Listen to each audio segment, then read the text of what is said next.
Breaking news కర్ణాటకలో ఒక దారుణం చోటు చేసుకుంది.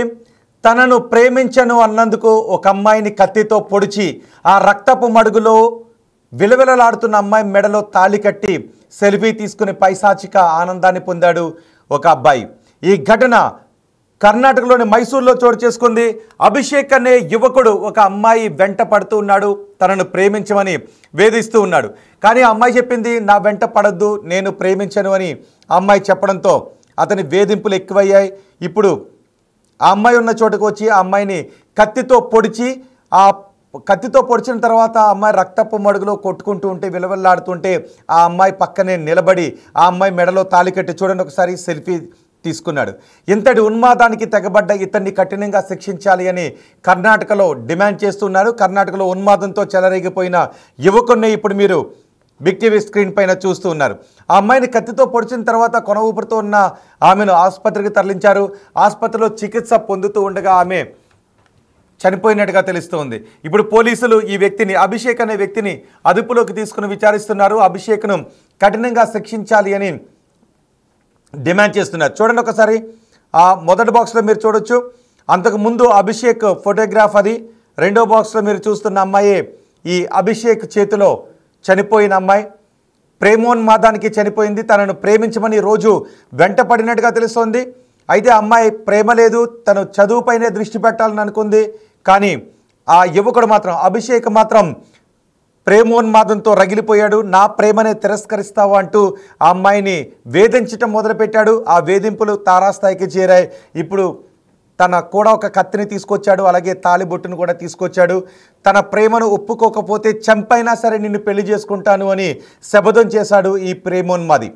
పోలీసులు చెప్తున్న వివరాల ప్రకారం ఉన్మాదంతో చెలరేగిపోయిన ఈ యువకుని పేరు అభిషేక్. కర్ణాటకలోని మైసూర్లో ఉంటాడు. గత కొంతకాలంగా ఈమె వెంటబడుతున్నాడు, తనని ప్రేమించమని వేధిస్తూ ఉన్నాడు. శనివారం సాయంత్రం ఆ యువతిని బలవంత పెట్టాడు. ఆ యువతి వెంట పడ్డాడు, కానీ ఆమె నిరాకరించింది. నా వెంట రావద్దు, నన్ను వేధింపులకు గురి చేయొద్దు అని ఆమె ఖరాఖండిగా చెప్పింది. తన జోలికి వస్తే పోలీస్ కంప్లైంట్ ఇస్తాను అని కూడా తను గట్టిగా చెప్పినట్టుగా తెలుస్తోంది. దీంతో ఆగ్రహానికి గురైన అభిషేక్ తన వెంట తెచ్చుకున్న చాకుతో ఆ అమ్మాయిని గట్టిగా పొడిచాడు. దీంతో ఆమె స్పృహ తప్పి పడిపోయింది. ఆమె రక్తపు మడుగులో ఉంది, స్పృహ తప్పి పడిపోయింది. అలాంటి సమయంలో ఆమె మెడలో తాళి కట్టి పైశాచికానందాన్ని పొందాడు. ఆమె మెడలో తాళి కట్టి ఒక సెల్ఫీ కూడా తీసుకున్నాడు. ఆ రెండో బాక్స్లో మీరు చూస్తున్నది అదే. యువతిని కత్తితో పొడిచిన తర్వాత ఆమె స్పృహ తప్పి పడిపోతే ఆమె మెడలో తాళి కట్టి ఆ సెల్ఫీని తీసుకొని దాన్ని తన స్నేహితులకు పంపించాడు, సోషల్ మీడియాలో పోస్ట్ చేశాడు. రక్తపు మడుగులో ఉన్న ఆ యువతి పట్ల అత్యంత దారుణంగా వ్యవహరించాడు. ఆ మెడలో తాళి కట్టి సెల్ఫీ తీసుకున్నాడు. ఆ తర్వాత ఆమెను సమీపంలో ఓ ఆసుపత్రికి కూడా ఆ యువకుడు తరలించినట్టుగా తెలుస్తోంది. ఆ యువతి పరిస్థితి అంతకంతకు విషమించి ఆమె చనిపోయిందని చెప్తున్నారు. ఆ యువతి రక్తపు మడుగులో ఉన్న ఆ యువతి పరిస్థితి విషమిస్తూ ఉండటంతో ఆసుపత్రికి ఆ యువకుడే తరలించి అక్కడ నుంచి పారిపోయాడు. ఆమె చికిత్స పొందుతూ ఇప్పుడు చనిపోయింది. అభిషేక్ కోసం పోలీసులు ఇక్కడ 2 వెర్షన్స్ వినిపిస్తున్నాయి. అభిషేక్ను అదుపులోకి తీసుకున్నారు అని వినిపిస్తూ ఉన్నాయి. అభిషేక్ కోసం పోలీసులు గాలిస్తూ ఉన్నారు అని కూడా వినిపిస్తున్నాయి. అభిషేక్ని ఇప్పటికీ అదుపులోకి తీసుకుని రహస్యంగా విచారిస్తున్నారు అని మాటలు కూడా వినిపిస్తున్నాయి. మరోవైపు ఆ యువకుడు పారిపోయాడు, అతని కోసం పోలీసులు బృందాలుగా గాలిస్తున్నారు అనే మాటలు కూడా వినిపిస్తున్నాయి. మొత్తానికి ఈ ఘటన అటు మైసూరు వాసులను కలిచివేసింది. ఒక్కసారిగా మైసూరు షేక్ అయిందనే చెప్పుకోవాలి.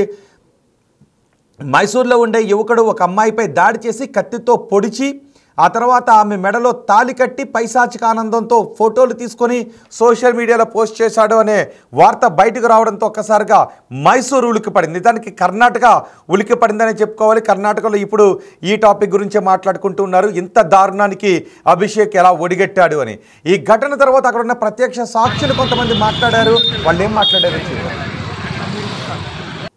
ಸರ್ ನಾವು ಪಬ್ಲಿಕ್ಕು ಸ್ಕೂಲಿಂದ ಕರ್ಕೊಂಡು ಮಗು ಹೋಗ್ತಿದ್ದೆ. ಒಂದು ಹುಡುಗಿ ಕೂತಿದ್ದಾರೆ, ಆಕ್ಸಿಡೆಂಟ್ ಆಗಿರ್ಬೇಕು ಅಂತ ನೋಡೋಣ ಅಂತ ನಾನು ಬಂದೆ. ಅವಾಗ ಅಲ್ಲಿ ನೋಡಿದಾಗ ಬ್ಲಡ್ ಹರಿದಿತ್ತು. ಏನಪ್ಪ ಅಂದು ಹೋಗಿ ಅಂತ ರೇಗ್ದ. ಇದೇನಪ್ಪ ಏನಾಯ್ತದೆ, ಹೋಗಿ ಅಂತ ರೇಗ್ದ. ಏನಕ್ಕಪ್ಪ ಹೋಗು ಅಂತದ್ದು, ಏನು ಬ್ಲಡ್ ಏನು ಅದು, ಯಾಕ ಅಂತ ರೇಗ್ದೆ ನಾನು. ಆವಾಗ ಆಯ್ತಾಯ್ತು ಆಂಬುಲೆನ್ಸ್ ಆಂಬುಲೆನ್ಸ್ ಆಟೋ ಕರೀ ಅಂತ ಆಟೋ ಕರೆದಾಗ ಅವನಂದ ಇನ್ನೂ ಪಲ್ಸ್ ಐತೆ ಸರ್, ದಯವಿಟ್ಟು ಸರ್ ಅಂತ ಗೋಗಾರ್ದ. ಆಗ ಅವ್ರನ್ನ ಎತ್ತಿ ಆಟೋ ಹಾಕಿದ್ವಿ. ಅವನು ಆಟೋ ಜೊತೆಗೆ ಹೋದ. ಸರ್ 3:45 40+ ಇಬ್ರಿಗೂ 40+. ಆಮೇಲೆ ಅವರು ಆಟೋ ಹಾಕೊಂಡು ಹೋದ್ಮೇಲೆ ನೋಡಿದ್ರೆ ಅಲ್ಲಿ ಪಾಯ್ಸನ್ ರೋಗರ್ ಇದೆ, ಬಾಟ್ಲಿದೆ, ಹಗ್ಗ ಇದೆ, ಚಾಕು, ಮಚ್ಚು ಎಲ್ಲ ಇಲ್ಲೇ ಇಟ್ಟವನು. ಹಾಂ, ಗೊತ್ತಿಲ್ಲ ಸರ್. ನಾವು ಪಬ್ಲಿಕ್ ನಾನು ನೋಡಿದ್ದು ನಾನು ಹೇಳ್ಬೋದು ಅಷ್ಟೇ ಸರ್. ಬೇರೆ నాకు సార్ ನಾವು పబ్లిక్ వ్యక్తులు మాట్లాడుతున్నారు. నిజానికి ఇలాంటి ఘటనలు మనం తెలుగు రాష్ట్రాల్లో కూడా చూసాం. ప్రేమించను అన్నందుకు యాసిడ్ పోసిన ఘటనలు చూస్తాం. ప్రేమించను అన్నందుకు కత్తులతో తరిమి నరికి చంపిన దుర్మార్గమైన ఘటనను కూడా మనం చూసాం. ఇప్పుడు ఇక్కడ ఈ యువకుడు కూడా అంతకు మించి బరి తెగించాడు. ఆ యువతి ప్రేమించను అని అన్నందుకు, తన వెంట పడద్దు అని చెప్పినందుకు తన కూడా తెచ్చుకున్న కత్తితో ఆ యువతిని గాయపరిచి, ఆ యువతిని పొడిచి, ఆ తర్వాత తన కూడా తెచ్చుకున్న తాళిని ఆమె మెడలో కట్టి పైశాచిక ఆనందాన్ని పొందాడు. ఎలా అయినా సరే తనని దక్కించుకోవాలని అనుకున్నాడు. తను చనిపోయినా పర్వాలేదు, తనను పెళ్లి చేసుకోవాలని అనుకున్నాడు. తన ప్రేమను ఆ అమ్మాయి తిరస్కరించింది. నా వెంట పడద్దు, నేను ప్రేమించను అని చెప్పడంతో ఆ యువకుడు రగిలిపోయాడు. ఒకవేళ కూడదు అని అలాగే వెంటబడితే నేను పోలీస్ కంప్లైంట్ చేస్తాను అని చెప్పింది.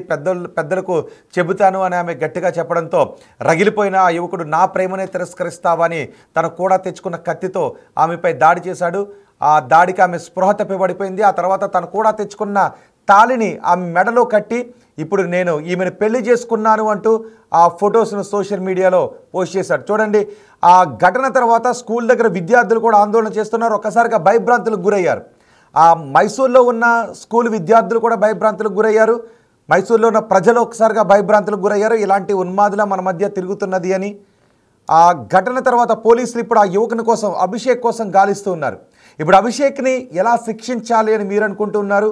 ఈ ఘటన గురించి మీ అభిప్రాయం ఏంటి? మీ అభిప్రాయాన్ని కమెంట్ బాక్స్లో తెలియజేయండి.